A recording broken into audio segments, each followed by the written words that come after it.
Hey there, if you made it here, thank you. I got a story to share. And this one is written in my grandpa's handwriting, so it must be special. It was a warm, golden afternoon on the 4th of May, in the year 1519. The sun hung low in the sky and the air was thick with the scent of burning copal incense, and the faint echo of ceremonial drums drifted through the streets of Tenochtitlan. I remember that day as if it were a curse etched into my memory. My name is Tekka, and I was just a child when my family ventured into the heart of Tenochtitlan, the great city that towered over the valley of Mesoamerica, modern-day Mexico. The marketplace buzzed with life under the hot midday sun. The air was thick with the scent of roasted maize and fresh tamales, steam rising from baskets stacked high with warm, golden tortillas. Sound of bargaining echoed through the streets, as women haggled over the price of beans and squash, while men in brightly colored cloaks proudly displayed woven baskets of salt and dried fish. The stalls overflowed with exotic goods from across the empire.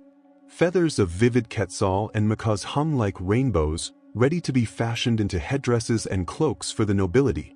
Nearby, a stall displayed pots of fresh pulque, its milky, fermented liquid sloshing in large clay jars.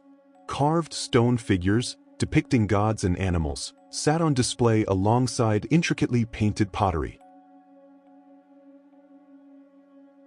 I longed for a wooden doll, a tiny figure with a crown of feathers. Eagerly, I asked my father, but his expression was stern. "No," he said softly, his voice steady.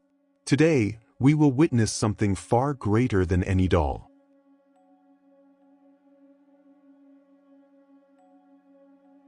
He stood beside me. "You'll soon understand. This is a moment of divine importance, something the gods will reveal to us. It will stay with you forever, far more precious than any toy." His words stirred something deep within me, a sense of anticipation. The sun hung low in the sky, casting dark shadows across the city as we approached the Temple Mayor, the great temple of the Aztec gods. The temple loomed high above the city, its towering steps rising toward the sky like a giant stone mountain. At its peak, two massive shrines faced opposite directions, dedicated to the two most powerful gods in Aztec culture: Huitzilopochtli, the god of the sun and war, and Tlaloc, the god of rain and fertility. The Temple Mayor was a symbol of the god's dominance over every part of Aztec life, from the harvest that fed the people to the very rhythms of the heavens. Life in Tenochtitlan was vibrant and full of energy. There were festivals, dances, and feasts in honor of the gods, moments when the entire city came together, sharing in the joy of life and the protection of their divine rulers. For the people of Tenochtitlan, the Temple Mayor was not just a place of worship, it was the very heartbeat of their civilization, reminding them of their place in the world and their unbreakable bond with the gods who watched over them. As the sun began to set, the golden light cast long shadows across the temple's stone structure. The smell of burning incense and the distant beat of ceremonial drums filled the air. Priests in elaborate robes, adorned with feathers and jaguar skins, moved solemnly up the steps to the top of the temple. The sounds of chants and prayers echoed through the city as the people below gathered, awaiting the moment of worship. The people had gathered in the great plaza, their eyes drawn to the towering pyramid of the Temple Mayor, which seemed to touch the very heavens. The people of Tenochtitlan, from the warriors to the farmers and traders, had gathered to witness this powerful ritual. They knew that the gods, especially Huitzilopochtli, demanded a sacrifice to ensure the sun would continue to rise, to bring rain for the crops, and to keep the empire strong. People weren't talking, not really. The air was thick with a strange anticipation, as if everyone knew something terrible was about to happen, but no one dared speak of it. I noticed that many of the people around us wore expressions I couldn't understand: fear, reverence, and something else I couldn't quite place. My father gripped my hand tighter as we climbed the long, steep steps of the pyramid. I could feel the stones beneath my bare feet, worn smooth by centuries of feet ascending and descending. As we reached the top, the view of the city below seemed unreal. The temple mayor was at the very center of Tenochtitlan, and from here, I could see everything: the bustling marketplaces, the sacred lake, and the vibrant homes of the nobility. But what caught my attention wasn't the view. It was the altar. The air grew colder as we reached the top. The sun had nearly set, and the darkening sky seemed to draw in closer around the temple. On the altar, a priest stood waiting, holding an obsidian blade that glinted in the dying light. Around him were other priests, their faces painted with bright red and black, their eyes wide and unblinking. A low drumbeat began to fill the air, slow and rhythmic, like the heartbeat of the earth itself. It made my chest tighten with every beat, each pulse deeper than the last. I looked to my father, but his face was unreadable, his eyes trained on the scene before us. We weren't the only ones there, though. All around us, people were gathering: noblemen, merchants, warriors. Everyone watched in absolute silence. Then I saw her. A young woman, no older than my sister, was being led to the altar. Her hands were bound with coarse ropes, her face pale but resolute. She didn't cry, didn't struggle. She moved forward as if she had already accepted her fate. I could see the fear in her eyes, but there was something else too. A strange calm, as if she believed that her death would save us all. Perhaps she believed the stories the priests had told her. Perhaps she had been chosen by the gods.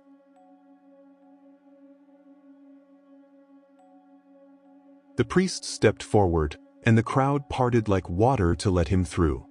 His face was painted in sharp, geometric patterns that made him look like something other than human. He raised the obsidian blade high above his head. The wind picked up then, swirling around us, and for a moment, I thought I could hear whispers. The air was thick with the scent of burning copal, the smoke curling around us like the fingers of the gods themselves. My father's grip tightened on my arm, and I felt his breath quicken. The woman on the altar lay down, her eyes never leaving the priest. I watched, frozen, as the priest's hands gripped her chest. Thought I might faint. I wanted to turn away, but something forced me to look.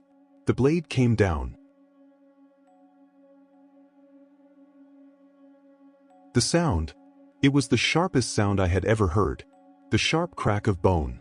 The woman's body jerked, and then the priest's hand dug deep into her chest, pulling out her heart as the crowd let out a deafening cheer. Blood spilled onto the altar, painting it in red, staining the stone. The heart, still beating, was raised high, held to the sky as if offering it to the gods themselves. The woman's body trembled, then stilled. I felt my mother's hand slip away from mine. She had covered her face with her shawl, but I could see her shoulders shaking. My father's expression was hard, his eyes fixed on the priest as he stepped back, lowering the heart to the ground. The drumming didn't stop. It grew louder, more intense, like the sound of a war drum announcing death itself. I didn't understand it then. The gods were demanding blood, our blood, the blood of others. I didn't know if it was because of our sins, or if we had simply failed to give enough, but it didn't matter. In that moment, I realized that we were all just pieces in a much larger game, a game where the gods played by their own rules, and we were their pawns. Multiple captive warriors were dragged and laid before the altar thereafter, their faces in terror as they laid sight on the bloodied bedrock. Then their hearts ripped out from the chests. I closed my eyes. Couldn't bear to watch it. Hundreds of fallen heads and bodies ragdolled through the stairs. But the worst part came then. The moment the last of the hearts was offered to the gods, something changed in the air. The light from the setting sun flickered, as if struggling to stay alive. The crowd, their voices fading into a hum, suddenly went eerily quiet. I could hear my heartbeat in my ears, pounding as if it were trying to escape my chest. The sun set. Shadows swept over the valley. Even when we returned home that night, when the warmth of our fire should have been a comfort, the air felt wrong. I could still hear the drums in my head, still felt the weight of what I saw. I could understand nothing but only her pain. She had that sweet innocence in her face. And even after her death, her expression remained unchanged. I didn't speak a word to anyone. I couldn't. But something happened late night. I heard a small cry outside our hut. A small laughter. It was in a low tone. From the shadows, a figure emerged. It seemed like a girl. I reached for her hand, but it was like the shadows themselves were closing in, pressing against me. I couldn't understand what I saw. Is it her? How did she come here? My vision blurred. I blinked hard, trying to clear my head, but when I opened my eyes, the figure was gone. But I couldn't shake the feeling that something was watching me. I told my father, but he didn't listen. My mother listened though. She said I will be a strong warrior someday, protect and also hunt warriors from the other clan. The gods have their blessings upon us. And now, after all these years later, as I sleep in my hut with my wife, when I close my eyes, I still see her. The girl on the altar. She smiles. Every day. If you like the story, do hit a like and leave a comment below. And please subscribe to the channel. It motivates me to bring you more exciting stories. Thank you for being here tonight.